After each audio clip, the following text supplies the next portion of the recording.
and Vaughan. The Edge. Fletch and Vaughan. Kevin. Somebody, when we were contacted by Kevin in the weekend, they said we're going to talk to Kevin on Monday. This is Kevin that received all those text messages. Yeah. Somebody aptly said on Twitter, I think this is the first time anyone's ever been excited about talking to someone called Kevin. Every time you say Kevin, I just picture the Home Alone. Kevin. When she forgets him. Oh, classic. And you know what? I couldn't get enough of it, so they made 3 movies. That's just terrible and neglectful parenting. But I've got Kevin's number here. Now, this is Missouri. Missouri. 10 to 10. 10 past 10 there. Okay. Hello? Kevin! Hey, how's it going? How are you? It's Fletch and Vaughan from the Edge in New Zealand. Yeah, I can't believe how big it's actually gotten. How you guys doing? Kevin. The Kevin of folklore, I would almost say. How did you have any idea when you screen captured these text messages, this text bombardment, that it would ever go this mental? No, not at all. The thing is, I was just sending it to my friends because, like, no girl is this crazy, so I was just email it to my friends, and then one of my buddies put it out on the internet, and it just took off. So how long ago did this actually happen?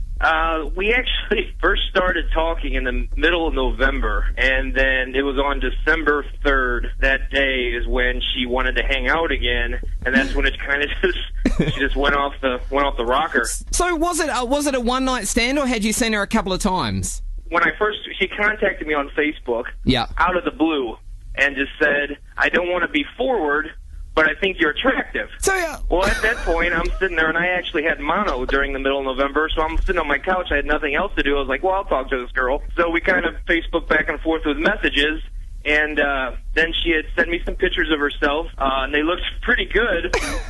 So I was, kind of interested, and then once I got cleared of my mono, we went out and had some dinner, went bowling, and then sparks flew, and then the next day happened.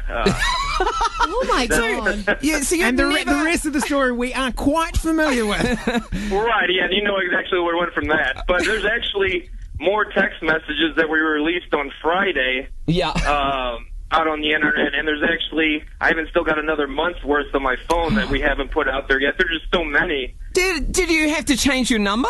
Well, I didn't really necessarily know how to, and I didn't want to, because with my work at my regular job, besides, dealing with her, I have all these phone numbers saved and stuff, and I don't want to have to put out my number, all these people and stuff. It wasn't worth it. Dealing with her almost became a full-time job in a way. It really was. I was saying, she was killing my phone, like, by herself. I mean, she called me 87 times one night. There was 56 times another night. Like, I couldn't keep my phone charged. I had to keep charging my iPhone because she would literally kill it. iPhones are shocking. They lose battery very quickly, let alone if you're being bombarded with texts and calls. It was crazy. I couldn't believe how much it took out of my life. Like, it was tiring. Where does it stand right now, Kevin? Does she text you anymore? No, the last time she texted me was on February 5th.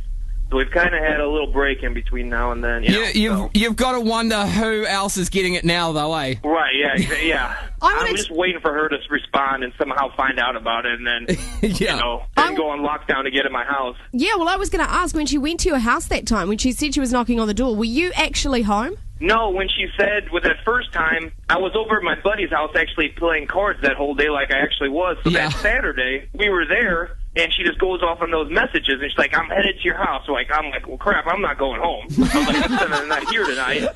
And then she's like, I'm in the parking lot. And I was like, there's no way. She's like, I'm waiting for you to get home. And I pretty much told my buddy I have to stay here for the next week if I have to. Sit out the storm. One of my other roommates actually was coming home. He wasn't with us. So I called him, and I was like, dude, I think that girl's coming over to the house.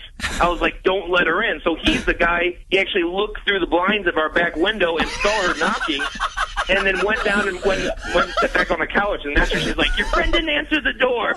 So have you physically seen her since the text bombardment? Yes, actually I did. It was that Sunday. We thought it all went good, and then Saturday night she kind of started texting, and then she did the hey Mike on 6 a.m. in the morning, and I was like, how do you mess up with that? And then she continued to mess up, like sending these wrong texts. Well, it was about 4 o'clock on Sunday afternoon, and me and my other roommate were sitting in here just playing guitar and stuff, and we had the doors locked.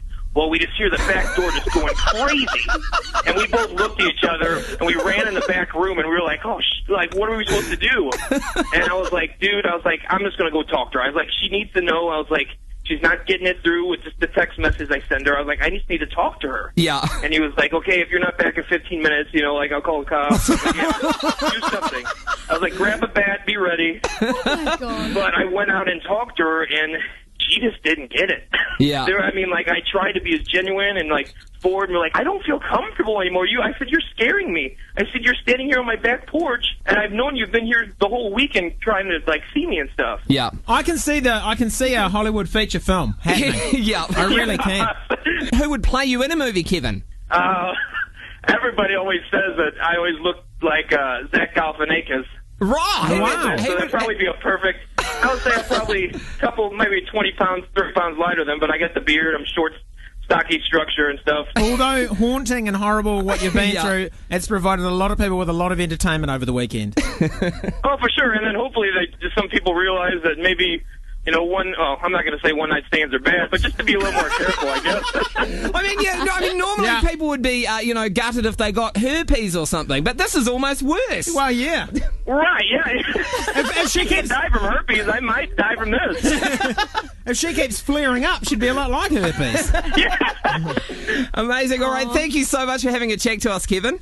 All right, no problem. And amazing, and we look forward to any future releases of Yeah. text conversation when she finds out that it's gone viral. I'd say I've had plenty of ladies and stuff in my life, and this one really took the cake. Hopefully I don't have to deal with that again. Amazing. All right, thanks so much, Kevin. Have an awesome night.